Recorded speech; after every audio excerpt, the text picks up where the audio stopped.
ఇప్పటి వరకు 6 హత్యలు జరిగాయి, మరో 4 జరగబోతున్నాయి అంటున్నారు. పోలీసులు ఈ విషయంలో ఏం చేయలేకపోతున్నారని బయట మాట్లాడుకుంటున్నారు.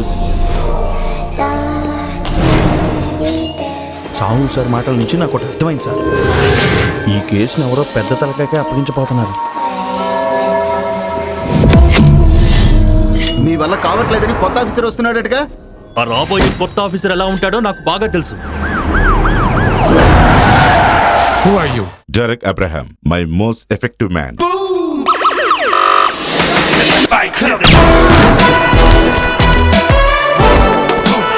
And he hates violence.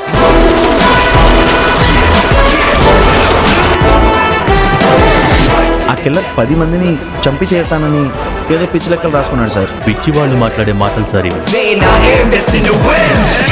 ప్రాణాలు తీయకుండా వేటాడేవాడికి వాడు చేసేది కరెక్ట్. వేటాడే జంతువు తప్పు కూడా ఏముండదు. ఇందులో ఏదో ఒకటి నేను కావాలి. వేటంటే వేట.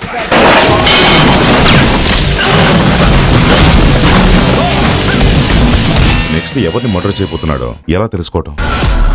చనిపోయిన అలీనా చేతిలో దొరికిన వెంట్రుకలు ఎవరిదో కాదు, ఫిలిప్ వేశాడు. నీళ్ళల్లో మునిగినప్పుడు జరిగిన పెనుగులాటలో తను అతన్ని చుట్టుపట్టుకున్నట్టు.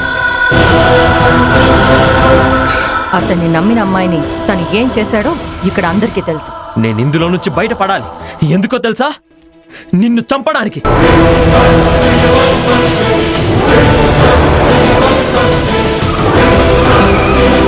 కాల్చాల్సింది మనసుతోనో మైండ్తోనో కాదు, గన్నుతో.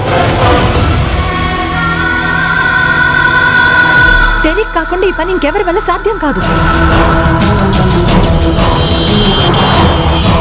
వాడు కేవలం వాడి గురించి ఆలోచిస్తాడు.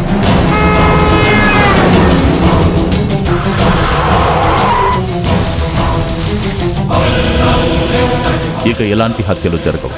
ఏ నమ్మకంతో చెప్తున్నారు? మా నాన్నగారి పేరు అబ్రహం. ఆ నమ్మకంతో.